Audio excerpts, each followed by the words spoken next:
జిల్లా రాజాం నియోజకవర్గం సంతకవిటి మండలం గోవిందపురం గ్రామంలో తీవ్ర నిర్లక్ష్యం బయటపడింది. రాగోలు చెరువు శ్మశాన వాటికలో చెత్తను డంపింగ్ యార్డ్లా మార్చి దహనం చేస్తున్నారు. ఈ పర్యావరణానికి ముప్పు కలిగించడంతో పాటు ప్రజల ఆరోగ్యంపై తీవ్ర ప్రభావం చూపుతోంది. ఇప్పటికైనా అధికారులు స్పందించి తగు చర్యలు తీసుకోవాలని గ్రామస్తులు కోరుతున్నారు. విజయనగరం జిల్లా రాజం నియోజకవర్గం సంతకబెట్టి మండలం గోవిందపురం గ్రామంలో చెత్త నిర్వహణ సమస్య తీవ్ర నిర్లక్ష్యాన్ని వెలుగులోకి తెచ్చింది.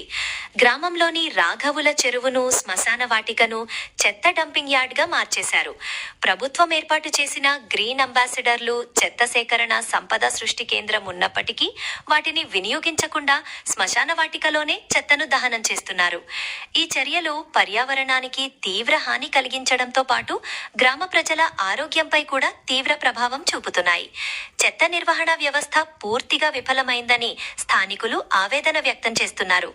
ఇప్పటికైనా అధికారులు స్పందించి తగిన చర్యలు తీసుకోవాలని గ్రామ ప్రజలు కోరుతున్నారు.